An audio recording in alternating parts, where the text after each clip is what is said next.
कंचना यादव का रुख करते हैं। कंचना जी, हमें याद है 2005 में रघुवंश प्रसाद सिंह थे, ग्रामीण मंत्री थे, ग्रामीण मंत्रालय संभालते थे और उनके द्वारा सदन में ये पेश किया गया था। अब सवाल ये है कि आज इसका विस्तार दिया जा रहा है, जिसके त्रुटियों को दूर करने के बाद इसके विस्तार का दावा किया जा रहा है, नाम बदला जा रहा है।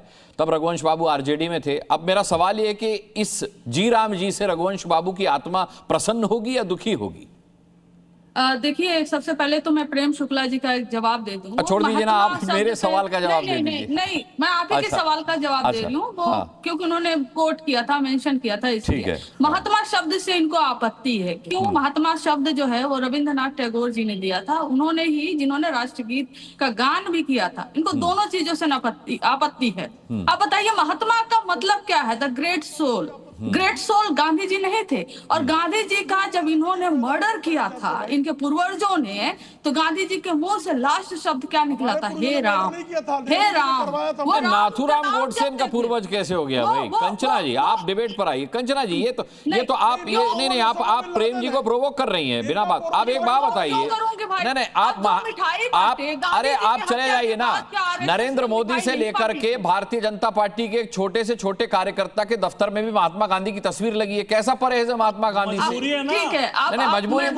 अच्छा, कांग्रेस ने संविधान में से भगवान की फोटो हटा दी। क्या मजबूरी थी? नहीं, मुझे बताइए। फिर डिबेट कहां चली जाएगी? ईशान, फिर डिबेट कहां चली जाएगी? नहीं, संसद के सेंट्रल हॉल में से किसकी तस्वीर हटवाई थी? फिर डिबेट कहां चली जाएगी? परहेज पे नहीं। कंचना जी आप मुद्दे पे आइए। ठीक है, ईशान भाई में आता। कंचना जी बोल रही है, आप ही की सहयोगी बोल रही। हाँ, कंचना जी बोलिए। डिबेट ये वहीं जा रहा है जहां जाना चाहिए। हाँ, ये भी तथ्य है, ये भी सत्य है कि आरएसएस ने मिठाई बांटा था महात्मा गांधी जी की हत्या के बाद। तो अगर मैं कह दी कि पूर्वज, तो इसमें शायद इतना दुखी होने की जरूरत नहीं है। और खैर, क्या कंचना जी, पूर्वज जब आप कहती हैं तो व्यक्तिगत आक्षेप करती हैं, इतना समझिए। जब आप पूर्वज कहती हैं तो आप व्यक्तिगत हो जाती हैं, इतना तो समझिए। आप बहुत अच्छी प्रवक्ता हैं। आप पूर्वज कहती हैं तो व्यक्तिगत हो जाती हैं। व्यक्तिगत ये कैसे हो गया? महात्मा गांधी क्या व्यक्तिगत थे? महात्मा गांधी राम नहीं कहते थे। प्रेम शुक्ला के पूर्वज तो व्यक्तिगत हो गए ना। जब महात्मा गांधी जी राम को मानते थे, जब महात्मा गांधी जी के अंतिम समय पर उन्होंने हे राम कहा था, तो इसमें किसकी आत्मा दुखी होगी? सवाल यह है कि क्या मनरेगा का नाम बदल देने से आपने देश की मजदूरों की समस्याओं का समाधान कर दिया?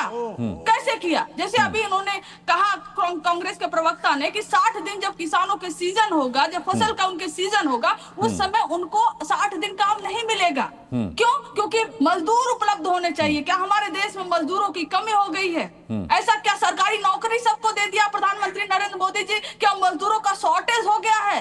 उसके लिए नाम बदल दिया गया। पीएमओ का नाम बदल देने से क्या सारा समाधान निकल गया? एयर पोल्यूशन का भी नाम बदल दीजिए, ये भी, इसका भी समाधान हो जाएगा। रुपया गिर रहा, उसका भी नाम बदल ही दीजिए, उसका भी समाधान हो जाएगा। मनरेगा से महात्मा गांधी का नाम हटा देने से यह दिखाता है कि महात्मा गांधी के सामने भले ही नतमस्तक होते हो, लेकिन आपके मन में कतई जहर है महात्मा गांधी को लेकर। भाई, क्या आपने परिवर्तन कर दिया? नाम बदलने के अलावा अपना काम गिनाइए ना। अरे अपना कुछ शुरू करिए ना। और मेरा एक सवाल है, क्या जो वेस्ट बंगाल हो, तमाम ऐसे राज्य हैं जहां पर 3000-4000 करोड़ मनरेगा के पैसे नहीं पहुंचे हैं 2020-22 के बाद से, क्या नाम बदल देने से जो मनरेगा कार्ड ऑलरेडी सबके, वो न्यू मनरेगा कार्ड बनेगा सबका? फिर क्या उसका खर्चा नहीं होगा? और जब नाम बदल दिया गया तो आप तो सीधे कहेंगे ना कि अब तो वो मनरेगा रहा ही नहीं, हम क्यों पुराने पैसे दें, हम क्यों बकाया पैसे दें? क्या वो पैसे खर्च करने वाली बात आपकी ठीक है, बट इसके लिए सरकार व्यवस्था करेगी कि कैसे कार्ड चेंज होगा और उसमें क्या प्रावधान होगा, क्या प्रक्रिया होगी? कंचना जी, लेकिन आपने मुद्दा सही उठाया। शांतनु गुप्ता, आपने योगी जी पे किताब लिखी थी, अब मुझे लगा आपको जी राम जी पर भी किताब लिखनी होगी। उस पर एक फिल्म बना करके शायद विपक्ष को समझाना होगा कि इसकी क्या खामियां थी मनरेगा की, जो दूर करके अब जी राम जी कर दी गई हैं। नाम पर हालांकि मुझे भी लगता है कि ये गारंटी फॉर रोजगार एंड आजीविका मिशन, ये एक मिला जुला नाम है। राम को बीच में लाने के लिए जबरदस्ती इस नाम को गढ़ा गया है। क्या आपको नहीं लगता? बस एक सेकंड लूंगा। प्रोपेगेंडा ईशान भाई आता हूं, ईशान भाई आता हूं। देखिए प्रोपेगेंडा फिल्म चलती नहीं है। नहीं ऐसा फिल्में बना देंगे लेकिन प्रोपेगेंडा, अरे किसी की बायोपिक प्रोपेगेंडा फिल्म नहीं होती। ठीक। तो पहले मैं प्रोपेगेंडा फिल्म चलती है। वार्निंग देना चाह रहा हूँ, कभी आप डिबेट में आए तो ईशान के बगल में ना खड़े, हम आपका कान फाड़ देंगे। बगल में खड़े बुलंद आवाज ऐसी होती है। बुलंद माइक है भैया, ये फुहाड़ आवाज बोलता हूँ। बुलंद आवाज ऐसी होती है। देखिए ऐसे मजा नहीं। अच्छा नहीं ठीक है, मजा नहीं आएगा। शांतनु आप उन पर टिप्पणी की क्यों? नहीं आपने, अच्छा अब आप मेरे सवाल का जवाब, मेरे सवाल का। अच्छा ठीक है, मैं समझ। बुलंद आवाज है तो मैं क्या करूं? हाँ चलिए गरारे करिएगा। ईश्वर ने दी है। देखिए स्कीम का नाम है VGG राम जी। क्या है? विकसित भारत गारंटी फॉर रोजगार एंड आजीविका मिशन, जो सारे जो एलिमेंट्स हैं उसको इंक्लूड करती है। तो मेरे ख्याल से महात्मा गांधी जो गुड गवर्नेंस को रामराज्य बोलते थे, उनको कोई दिक्कत नहीं होगी। अब इसमें चेंज क्या क्या हुआ वो बड़ा इंपॉर्टेंट, मेरे ख्याल से वो डिबेटेबल है। पहले 100 दिन का आपको वेज एम्प्लॉयमेंट गारंटीड था, ठीक है। अब वो 100 दिन से बढ़ा के 125 दिन हो गया। ये सबसे बड़ी बात है। और इससे एक्सचेकर को काफी सारा खर्चा भी आएगा, क्योंकि 25 दिन पूरे देश की पॉपुलेशन से आप मल्टीप्लाई करेंगे तो एक बड़ा खर्चा आएगा। तो 100 से 125 दिन हो गया। अब बात आती है 60 दिन वाली। देखिए 60 दिन वाली को घुमा फिरा के बोला जा रहा है। होता क्या था, क्योंकि मनरेगा के चक्कर में बहुत सारी लेबर नहीं मिलती थी। जहाँ पे कृषि होती है, आप चाहे पंजाब में चले जाएं, हरियाणा में चले जाएं, जहाँ पे बहुत सारी आपको उड़ीसा की, आपको बिहार की, आपको वेस्ट बंगाल की लेबर जाती मिलेगी, वो नहीं मिल पाती थी। अब कहा गया है कि स्टेट गवर्नमेंट ये नोटिफाई कर सकती है, करना जरूरी नहीं है, कि एक फाइनेंशियल ईयर में इन 60 दिन जहाँ पे जो फसल होती है, जहाँ पे जिसकी कटाई होती है, कभी खारिफ में कभी रवि में, कि आप इन समय पे मनरेगा काम नहीं देंगे। बस इतना है, प्रोविजन है। वो भी जरूरी नहीं है, जिसका मन हो वो करे, जिसका मन हो ना करे, प्रोविजन दिया गया है। दूसरी बात, तीसरी बात, पहले कहा था कि पेमेंट एक स्टिपुलेटेड टाइम में दिया जाए, वो स्टिपुलेटेड टाइम मेंशन नहीं था। अभी कहा 15 दिन के अंदर अंदर देना होगा। उसका मतलब 15 दिन नहीं है, वो एक दिन में भी दे सकते हैं। पहले था स्टिपुलेटेड टाइम, हर सरकार अपने हिसाब से चेंज कर सकती थी।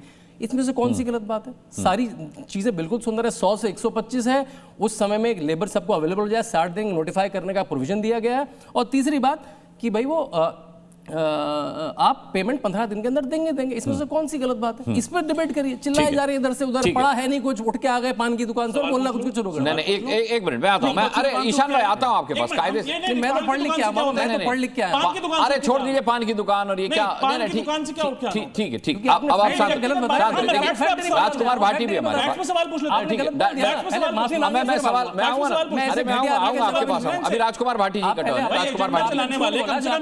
अरे नहीं चला रहे हैं आरएसएस का, बीजेपी का, कम से कम ये तो कोई बात मेरी नहीं, कोई बात नहीं। सभी सम्मानित मेहमान हैं, अपनी बात रखने के लिए आए। किसी आप अपना सवाल पूछ सकते हैं, उनके जवाब पर आपत्ति कर सकते हैं, लेकिन उनके मुंह में अपना जवाब नहीं डाल सकते।